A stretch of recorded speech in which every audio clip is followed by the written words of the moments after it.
afternoon, good morning. This is episode 10 of Food with my friend Kate. Thank you so much, Kate. Thank you for having me. I'm really happy to be here. Yeah, we haven't seen each other in years and years. I knew you as a fabulous hairstylist and colorist, so I'm ashamed to say, of course, that I've got 2 months grown out roots like almost everyone on the planet right now. That just means you're staying at home, so I'm sure your stylist appreciates it. Yeah. All right, so today we're talking about food, which, you know, I love food. And I just want to say, you know, I had Lyme disease and I went gluten-free about, I think maybe 12 years ago, 13 years ago, something like that. And it just really hit home to me how food is cultural, it's social, it's political, it's, of course, very personal. Mm-hmm. So I know that this topic might have some loaded things for people. And my aim today is just to kind of talk about like the mind-body connection and our experiences with food and why we love it so much and what we get out of it. I guess. So I'm excited to talk to you today about that, Kate. Yeah, me too. Well, let's start off with our favorite foods. What's your favorite food? Ooh, so it sounds crazy and it's going to sound so formulaic so I have like a whole healthy, like a whole Instagram that's devoted to healthy foods. So people think that I'm just saying this because of that, but like literally I think I could eat rice bowls every day. I find them super versatile, and I have been, I'm not strictly gluten-free, but I do try to avoid gluten when possible. I definitely feel better when I avoid it. So rice has become a huge stand-in for gluten because it's not that I want to avoid carbs by any means, because they're super important. Right. It's super important for the human body. But I have found literally you can layer anything into a rice bowl, and it's a great way you can change the flavor. You can use up the food you have in your fridge.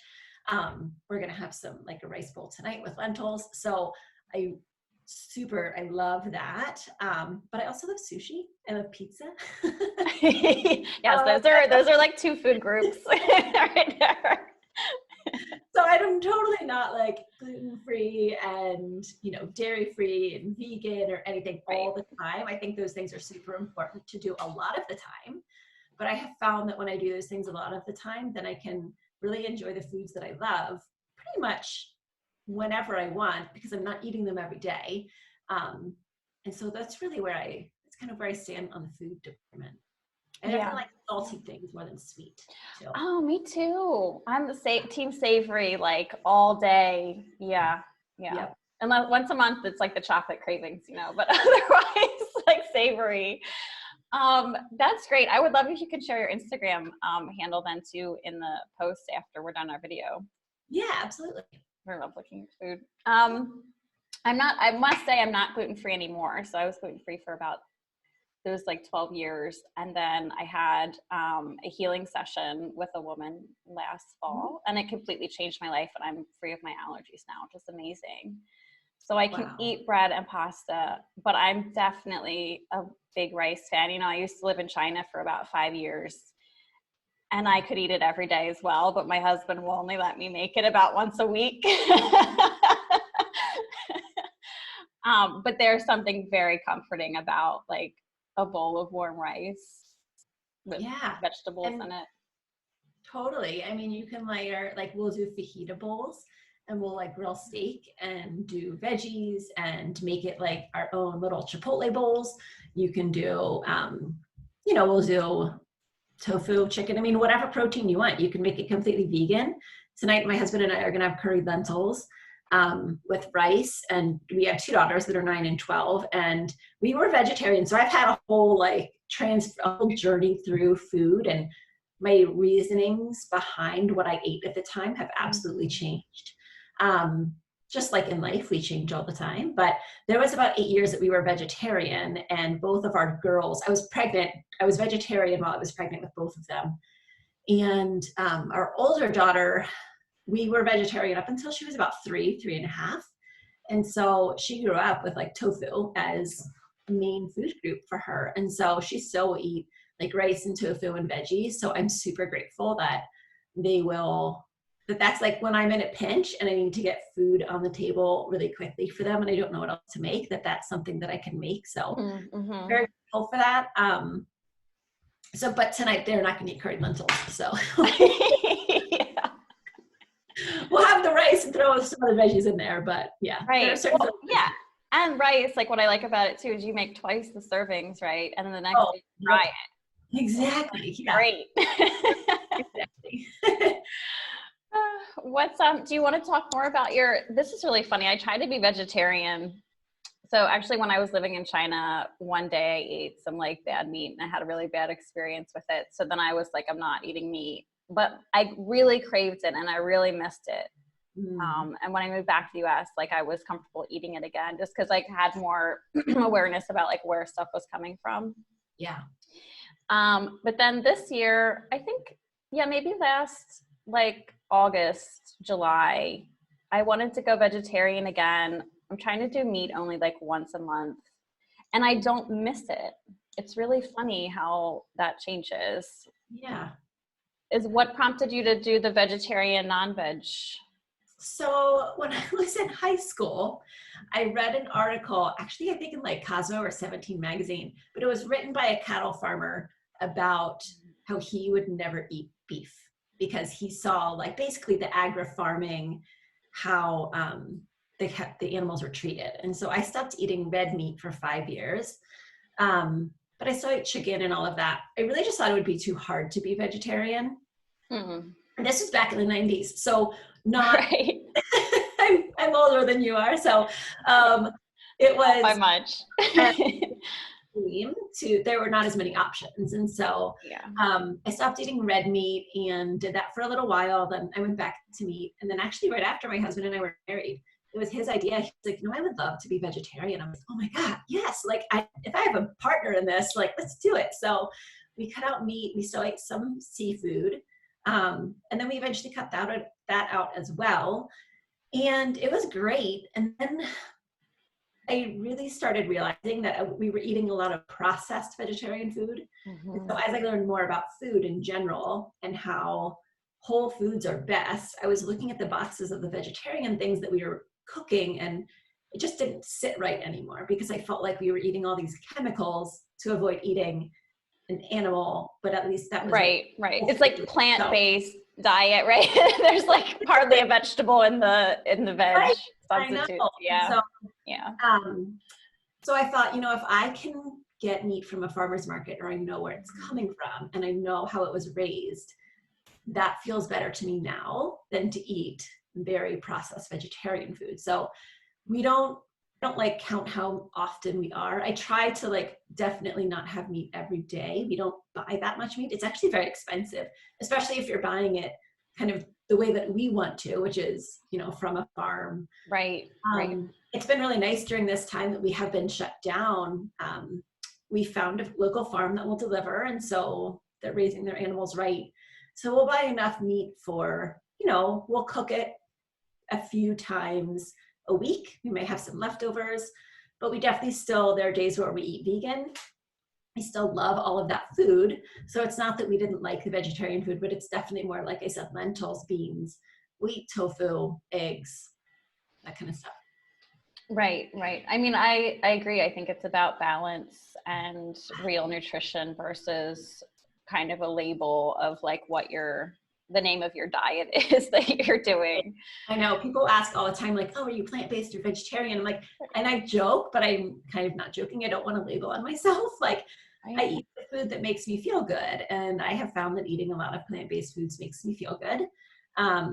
Just like eating really clean meat and vegetables and a gluten-free rice or something, I feel my body responds really well to that than to, pasta could be vegan, but not going to go eat like garbanzo bean pasta to keep it like Yeah.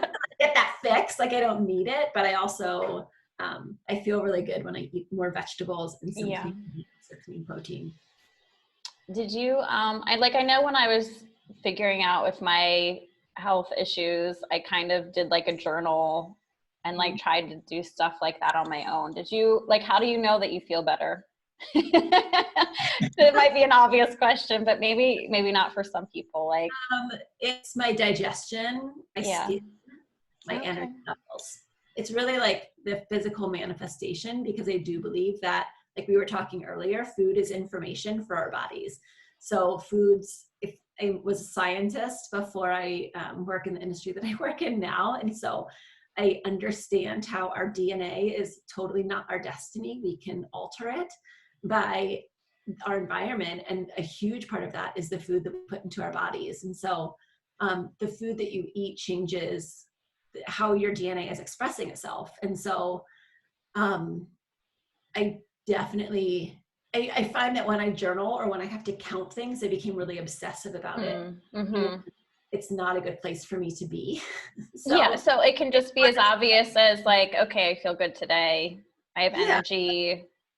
And it might be, we'll get takeout once a week right now. And last week was our daughter's birthday, and then we had takeout a couple times. And so it was a lot of, our daughter wants to learn to cook, so she wanted to make pasta salad. And then she also made bread sandwiches from the bread we got delivered from the farm. And then she wanted to make cupcakes. And so it was like a whole weekend of eating that way. And one day I woke up feeling really sluggish, and I didn't have a lot of energy, and my digestion wasn't great. So I knew immediately, I was like, I need to get back to smoothies. I need to get back to some salads, definitely up the fiber, and just decrease on those really processed carbs that were fun to eat at the time. But I can't do that too many days in a row. So it's really just more of tuning into how I'm feeling and being mindful, which we also talked about. Yeah. And I think it's amazing how quickly you can turn that around. Like, I feel like some people might be overwhelmed by thinking, oh, I can't wake up and like make a smoothie every day and keep that much fresh fruit on hand. I certainly don't, because I can't buy that much fruit to make a smoothie every day. Though I'm trying to buy more fruit. But I think even if you just give yourself maybe one meal where you take a break from processed foods or like lots of grains, maybe. Oh yeah, this has been like over a 20-year journey for me. So I always tell people, like, that quote that's really famous right now, don't compare your middle or your beginning to my middle, or don't compare where you're starting right now to how I eat, because I did not eat this way 15, 20 years ago. So I love the Meatless Mondays idea. If you're looking to cut out some meat, or maybe just like avoid processed food for one day. Some of my favorite authors and cookbook authors and just food mentors, that they don't realize it because they're famous, but like Mark Bittman has an awesome cookbook called How to Cook Everything, although we have the How to Cook Everything vegetarian. Yeah, and I didn't know he had cookbooks out. I've read his other books about nutrition. So, and I love his cookbooks because they're very like, this is how to cook this. Like, we'll have a whole recipe, a whole thing on potatoes, and it's like, here's how to cook a potato all the different ways. Here are some different recipes. And then in his recipes, it'll say like, well, if you don't have this ingredient, you could substitute this ingredient. Or if you just have rice lying around, here are some things you can do with it. Because I'm very much like still a scientist in that I like a protocol. I like a recipe. Tell me how to make it. And whipping things together. But that cookbook helps me like break out of my box a little bit. Yeah, it sounds like a choose your own adventure almost cookbook. Awesome. But I think it's either him or Michael Pollan. I know they're friends, but one of them said that they're vegan till dinner time. And so they'll eat, they'll have like a vegan smoothie, or all the different things you can do to be vegan. And then at dinner time, they may have some clean protein. So there's so many different ways you can do it. It does not have to be all or nothing. And I used to be very all or nothing about a lot of things in my life. So I'm really like, I'm trying to bring balance. And so that's why I don't like to journal about food, because it becomes. I just did that for maybe 2 weeks. Look for patterns, but then it's not like I keep a food diary like track anything. It can be very helpful for people because a lot of people, that is a way to stay mindful about what you're eating, because sometimes people eat very mindlessly and you don't realize what you are putting into your body. And it can be a great way to see patterns. And and I think there's, again, this was like 15 years ago. So there's like apps now for that. It probably make it a lot easier where you can just like type down what you had. The cookbook thing. I don't like cookbooks, but I do like inspiration once in a while. And I love the choose your own adventure. Yeah. I also saw a chart that showed like the flexitarian diet was actually more environmentally friendly than a pure vegan diet, which was mind blowing to me. I just assumed that vegan was like also the best for the planet. But again, I think because of all like the heavy soy maybe, or just these processed things, or, getting ingredients from far away, that they show that actually just like a balanced diet where, again, you have some meals that are dairy free, meat free, but you just balance that through the week here and there. So let's say like half your meals don't have dairy, half your meals don't have meat. That's actually better for the planet too, which I thought was interesting. Yeah. So my other third, I was thinking about this yesterday as I was kind of thinking about our conversation today. Mark Hyman is a doctor. He's a functional medicine doctor, and he's based now at I think the Mayo Clinic or Cleveland Clinic, the Cleveland Clinic. But he has talked a lot about regenerative farming and how he used to think as well that being vegan was best for the environment, but the healthiest farms have animals on them. So you need their fertilizer. It makes great soil, and that in turn creates healthier plants. And so it really is this symbiotic relationship. And so it doesn't need to be all or nothing, but it's just making sure it's done in the proper way for the environment. Yeah, there's a big difference between a family operated farm and a commercial farming. It shouldn't even have the word farming in the title as far as I'm concerned. And I want to get back to the epigenetics that you brought up, because I want to talk about that too. Do you, again, you have a science background, and your gut is your immune system. Yeah. Why isn't that talked about more? Well, I'm glad that it finally is becoming talked about a little bit more. Okay, good. In the circles I'm in, but I seek that information out. So common knowledge, I just assume it is. But yeah, your immune system, like your T cells and all of that, starts in your gut. And I used to be under the assumption that the healthiest gut needed a probiotic. And so a probiotic is a way to populate your gut with good bacteria. And I'm not saying that they're not important, because they are important for some people or at certain times in our life, but it shouldn't be a long-term solution. Right? So probiotics are needed if you've been on an antibiotic, which I'm happy to live in the modern world that it's available if we need it. I'm really grateful that we've been able to turn our nutrition around, that we haven't needed that in our house for like 3 years now. And kids, that's But I'm super grateful for that. But if you have needed an antibiotic, and they're handy for a lot of reasons, I would absolutely go on a probiotic. But the thing is, there's so many, like thousands of different types of bacteria we need in our gut. And the best probiotic I've ever found has maybe 5 to 8 strains. And so the best thing you can do is, so I heard this really awesome quote once that said, you may not be vegan, but the good bacteria that you want growing in your gut is. And the best thing you can do is eat a lot of plants.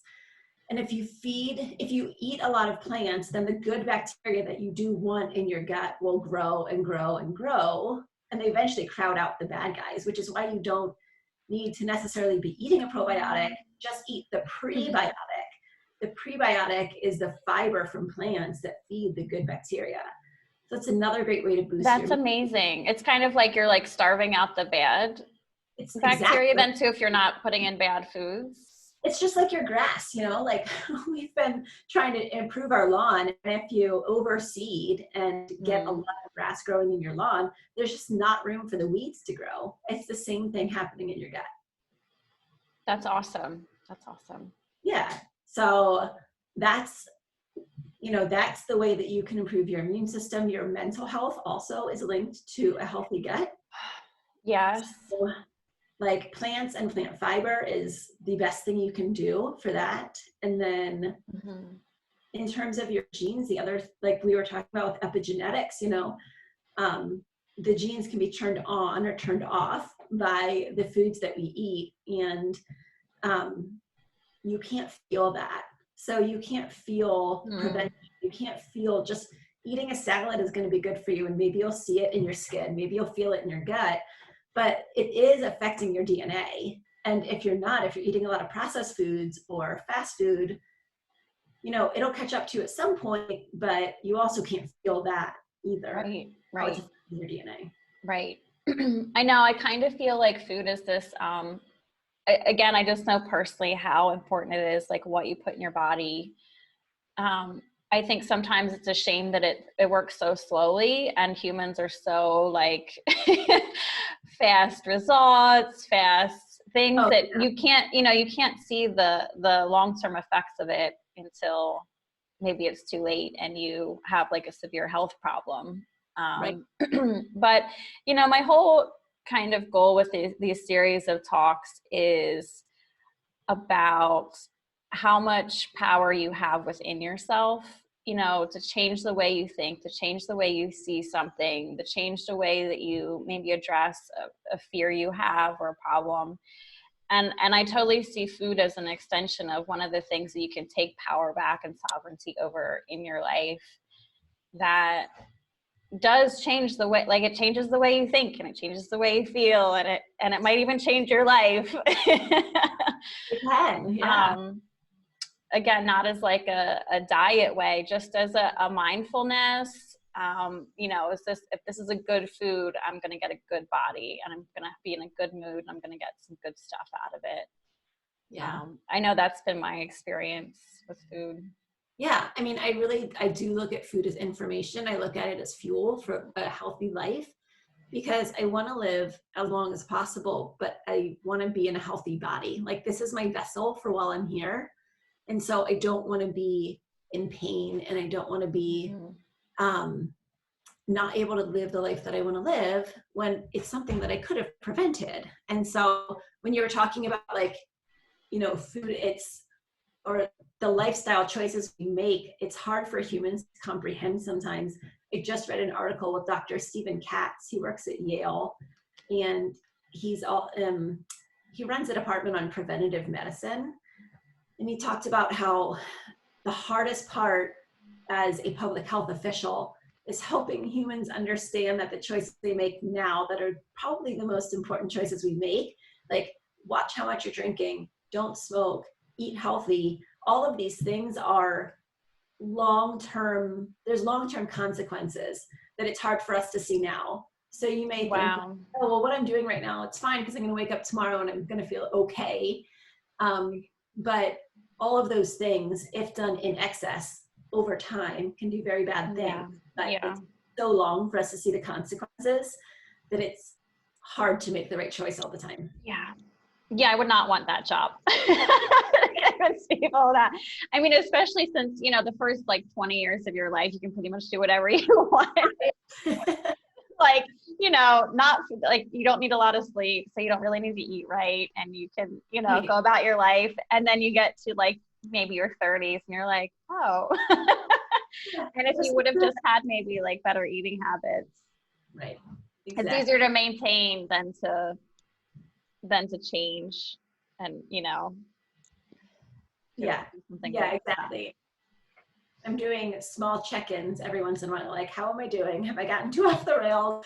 Because, you know, I still enjoy a burger and some fried chicken tenders every once in a while. So it's just making sure that it's kept in check. Yeah, I also think there's a lot to say about, you know, like if I eat something with happiness and joy, like I haven't had this in a long time, especially just the times I've lived overseas. And then it's like, no, the one time a year that I can get that Amish soft pretzel, like I want to eat 2 of them and like love every minute of it. And I think I'm doing it with so much joy that it's not like it's bad for me. But that's been my philosophy. Like if I'm happy eating it. Absolutely. And that was the other part of it when I was thinking about, our conversation today, like food is meant to bring joy to your life. I'm not eating rice bowls because I hate them and because I'm trying to like deprive myself. Like I genuinely enjoy them, which is why I eat them so often. But, my journey has been, it definitely started off more as like I gained weight and I need to fix this problem. And it was a very artificial problem I was trying to solve. And I got into the whole, these foods are good, these foods are bad, labeling. And when I was in that mindset, if I ate a food that I had labeled bad, there were bad consequences. And I felt like I would gain the weight back, or I would feel really shameful about it. And now that I refuse to label foods, there are no good foods, there are no bad foods. There are foods that, again, it's all information. But, for my daughter's birthday, and I want to have some birthday cake, like I feel very joyful because it's a celebration and she's happy and I'm happy and I made this. And there aren't as many negative consequences when you're eating that way. Yeah. I remember, I think David Sedaris, his book about food. Have you read that? It's, he's a vegetarian, and then he was trying to talk about he was having a kid. I think it had just been born. So then he had to like reassess, being a vegetarian and what it meant or something like that. And he was like, I have a grandmother who survived the Holocaust. And when she makes her chicken pot pie, like, how can I not eat that? So there are like, again, food is, it's part of your day. It's your culture, your family, it's your social time. It's, like over like relationships, like you need to have compatibility with your spouse on like eating and what, like it's very important part of your day. And I find it so interesting that what you were saying about the good and the bad and not labeling exactly mimics all the conversations I've been having so far with people about their emotions, right? Like as soon as the judgment comes up, that's where we get into trouble. I can't remember the book that I read too that had the quote. It was talking about food and nutrition and like how, if a woman says, oh, I'll just like sneak this cake, it's going to go right to my hips. It's going to go right to your hips because your mind is very powerful. It's So I just, and I think if you judge it, you're like doubling up on the negative side effects, because then you're going to have the upset stomach because you're stressed thinking about how you shouldn't be eating this. Exactly. And then you're also going to have the brain chemicals going of like, oh, now I feel guilty, or I feel shamed, or all those things. So it's interesting how closely it is tied to our like emotional well-being, I think. Yeah, it's something that for people that struggle with, eating in any way, too much, too little, any of that, it's tricky because it's necessary for life. If there's an addiction there, right. Not like you can just cut it out like alcohol or some other stimulants. You need it for life. And so it can be very, it just can be really tricky, and it can be fraught with a lot of emotions. And so right. Absolutely. Yeah. Absolutely. I mean, but just like we can't cut off our emotions just because we don't want to be, depressed or anxious. The solution isn't to cut those off either. But eating is definitely a bigger, you can't get around it.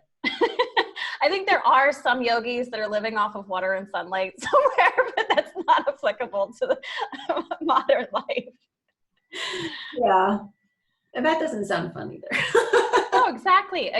I know that food is definitely one of the, it does bring me so much joy. I love making it. I love eating it.